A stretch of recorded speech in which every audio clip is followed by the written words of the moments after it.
It's roughly the same walk. It's almost a little circuit, vegetables, eggs. A trip to the market is one of life's pleasures for Lynne Attwood. What do you think? So any fruit stand out, or we just go straight in and try and get some veggies and stuff?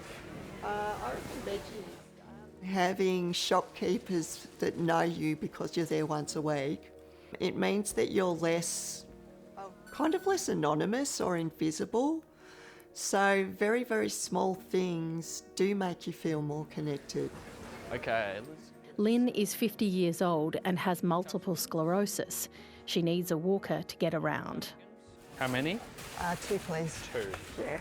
In busy environments like this, it's impossible without the help of her support worker, Ollie. Yeah. MS is different for everybody, but over time, slowly I am losing function.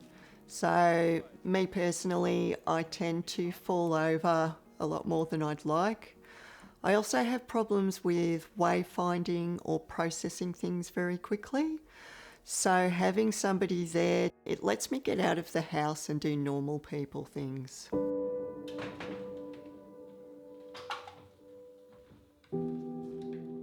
Lynne receives 1 or 2 days a week with a support worker funded through the NDIS.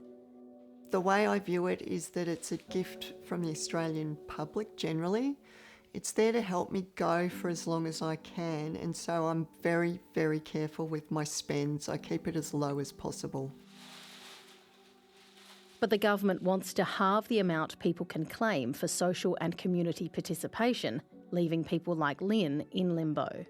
It's heartbreaking to think that I will slowly become even more housebound. My world will shrink so much faster because of these cuts. It's a horrible feeling.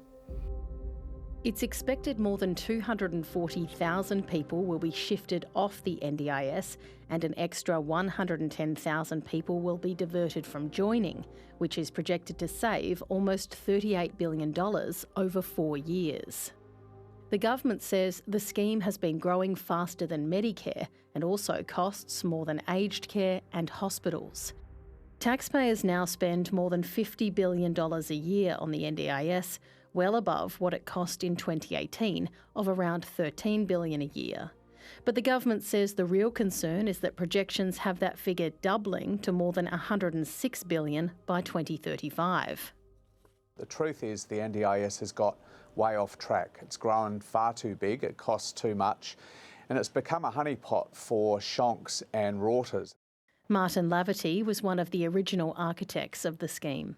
We didn't put in place sufficient safeguards 13 years ago that's allowed the scheme to balloon to twice the size it was ever intended. I think it's almost impossible to quantify how much fraud is involved in the NDIS, because 93% of the service providers aren't registered with the regulator, and if you can't see who the service providers are, you can't properly track where fraud might be occurring. This is a once-in-a-generation opportunity to reset the NDIS so that it continues to exist in the years ahead for those who need it the most. Last week's Senate inquiry received more than 4,000 public submissions and spent 3 days hearing concerns from across the disability sector. When supports are removed, disability doesn't disappear. The need doesn't disappear. The burden is simply shifted onto families, hospitals and emergency systems. Yes, it will have an impact on people's human rights. Does AMPA believe that the bill should pass in its current form? Absolutely not. If the bill passes in its current form, it will strip our children and ourselves of rights. We will be made second-class citizens in our own country.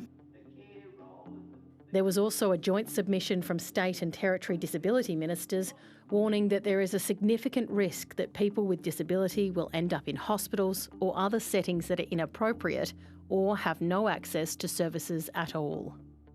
The Senate committee was due to release its findings today, but has asked for an extension until Friday.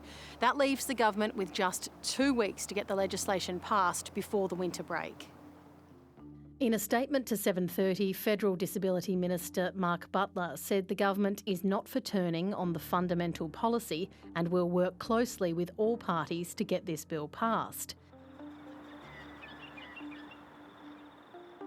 Hundreds of thousands of NDIS users and their families will be watching closely.